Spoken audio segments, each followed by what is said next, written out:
कच्चा चिट्ठा में आज बात उस खबर से शुरू करेंगे जिसने पुतिन को गाजा में जंग के लिए आखिरकार मजबूर कर दिया। अगर अगले 24 घंटे में इजरायली सेना ने गाजा पट्टी पर भीषण हमला किया तो फिर रूस बहुत बड़ी जंग शुरू कर सकता है, इसमें कोई शक नहीं। पश्चिम एशिया की मीडिया के मुताबिक व्लादिमीर पुतिन ने नेतन्याहू को दो टूक कह दिया कि अब रूस गाजा और सीरिया पर और हमले किसी भी कीमत पर बर्दाश्त नहीं करेगा।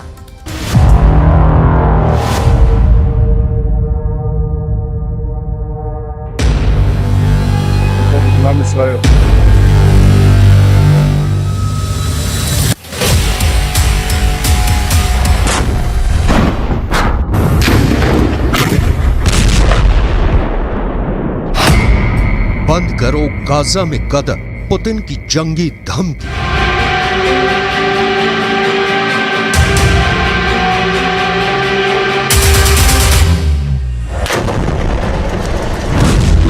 गाजा युद्ध में लगभग 15,000 मौतें होने के बाद इजराइल के प्रधानमंत्री नेतन्याहू भयानक खून खराबा करने पर उतारू हैं।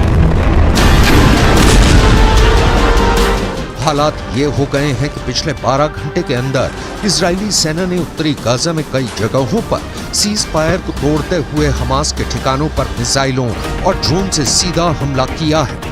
लेकिन इस बीच एक खबर रूस से निकल कर आई है जिसने पूरी दुनिया को सन्न करके रख दिया है।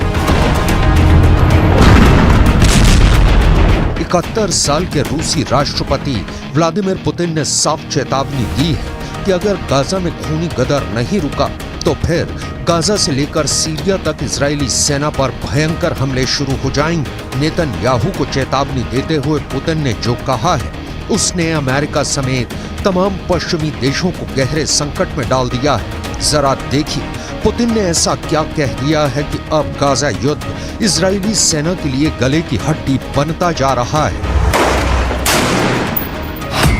गाजा से सीरिया तक रूस का बदला शुरू। रूसी राष्ट्रपति व्लादिमीर पुतिन ने प्रधानमंत्री बेन्यामिन नेतन्याहू को सीधी चेतावनी देते हुए कहा है कि अगर गाजा युद्ध नहीं रोका तो फिर सीरिया भी इजराइल पर सीधे और बड़े हमले शुरू कर देगा। पुतिन ने हमास और इजराइल के बीच संघर्ष विराम पर बोलते हुए साफ कहा है कि इजराइल जिस तरह से सीज फायर की आड़ में गाजा से लेकर सीरिया तक हमले कर रहा है उसकी वजह से अब फिलिस्तीन इजरायली संघर्ष तीव्र वृद्धि की ओर बढ़ चुका है। पुतिन ने अपनी चेतावनी में यह खुलासा नहीं किया है कि क्या रूस की सेना सीधे तौर पर इजराइल के खिलाफ जंग में उतरेगी या फिर रूस ईरान और लेबनान के जरिए इजराइल पर बड़ा हमला करवाएगा। खबर यह भी है कि सीरिया में मौजूद रूसी सैन्य अड्डों पर इजराइल के खिलाफ युद्ध की तैयारी पूरी कर ली गई है। हम आपको बता दें कि पुतिन ने इजराइल से साफ कह दिया है कि अब गाजा में मासूम फिलिस्तीनियों की मौत का तमाशा रूस नहीं देखेगा। दावा किया जा रहा है कि मॉस्को ने ईरान, सीरिया और लेबनान को बड़ी जंग के लिए तैयार रहने को कह दिया है। Кровавый переворот на Украине в 2014 году, за которым последовала война киевского режима против своего народа на Донбассе, это не потрясает? А истребление гражданского населения в Палестине, в секторе Газа сегодня, не потрясает?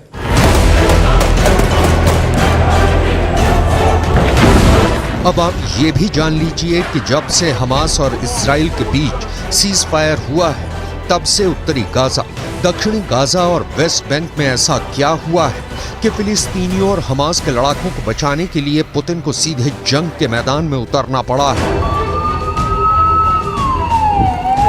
मिडिल ईस्ट और रूसी मीडिया के दावों के मुताबिक इजराइल ने पिछले 36 घंटे में हमास के एक बहुत बड़े कमांडर को सीज फायर के दौरान ही जबरदस्त हमले में मार डाला है। अब सवाल उठता है कि जब सीज फायर है तो फिर इजराइल डंके की चोट पर हमास के टॉप कमांडर या कहें लीडरशिप से जुड़े नेताओं को क्यों मार रहा है।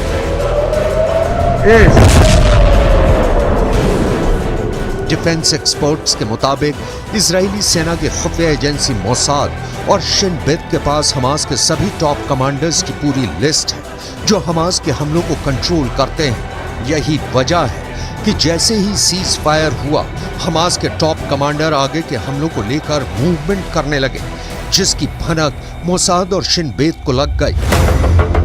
और फिर इजराइल की आईडीएफ ने खुफिया सूचना के आधार पर इन्हें मार डाला। यही नुकसान हमास पर बेहद भारी पड़ रहा है, जिसके खिलाफ अब पुतिन ने इजराइल को धमकी दी है कि अगर सीज फायर के दौरान गाजा या फिर सीरिया पर हमले तेज किए तो फिर ये युद्ध पूरी तरह से बेकाबू हो जाएगा और रूस चुप रहकर तमाशा बिल्कुल भी नहीं देखेगा। अब आप ये भी जान लीजिए कि सीज फायर के दौरान हमास का कौन सा बड़ा टॉप कमांडर मारा गया है।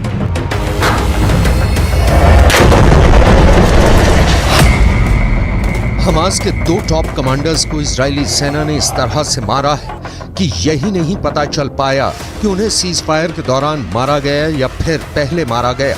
हमास ने खुद 26 नवंबर को पुष्टि की है कि हमास के उत्तरी ब्रिगेड के 2 कमांडर मारे गए हैं। हमास के मुताबिक आईडीएफ ने उत्तरी ब्रिगेड के कमांडर अहमद अल घंडौर को हवाई हमले में मार डाला है। इससे पहले आईडीएफ ने हमास के कमांडर अहमद अल घंडौर को मारने की 3 बार कोशिश की थी। इसके अलावा हमास की उत्तरी ब्रिगेड में रॉकेट डिवीजन के कमांडर आयमान सियाम को भी आईडीएफ मार चुकी है। हमास के मिलिट्री विंग के मुताबिक हमास के कुल 5 सबसे टॉप अधिकारी मारे गए हैं। दावों के मुताबिक ये सभी टॉप कमांडर युद्ध विराम शुरू होने से मारे गए हैं, जबकि कुछ रिपोर्ट में दावा किया गया है कि सीज फायर के दौरान इजरायली सेना की स्पेशल फोर्स ने हमास के 5 कमांडर्स की टारगेट किलिंग की है।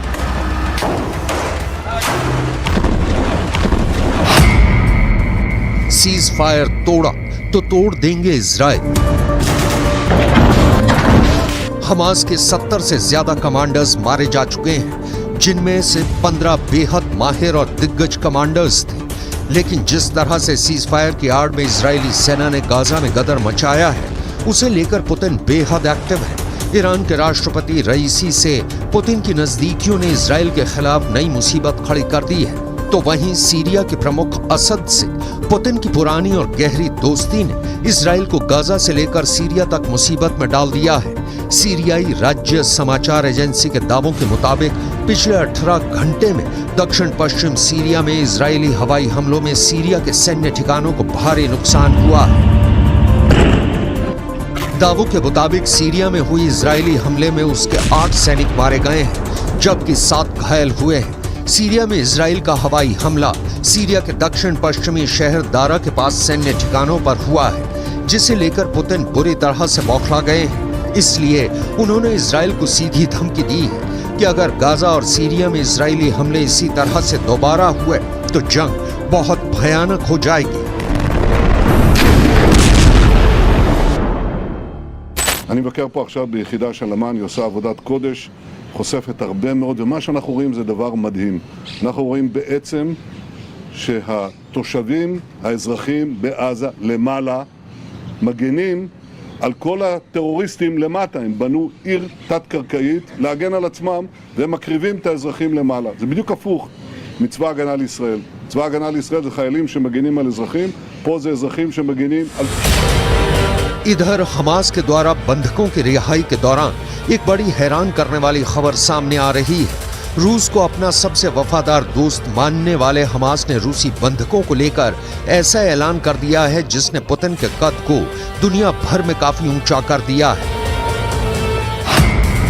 हमास के वरिष्ठ अधिकारी ने दावे के साथ ऐलान किया है कि हम रूस और राष्ट्रपति पुतिन का बहुत सम्मान करते हैं, इसलिए गाजा में बंधक रूसी नागरिकों को हमास बिना शर्त रिहा करने जा रहा है। हमास के टॉप लीडर ने पुतिन को सम्मान देते हुए बयान दिया है कि रूसी बंधकों को रिहा करके हमास पुतिन को सच्चे दोस्त होने का सम्मान दे रहा है।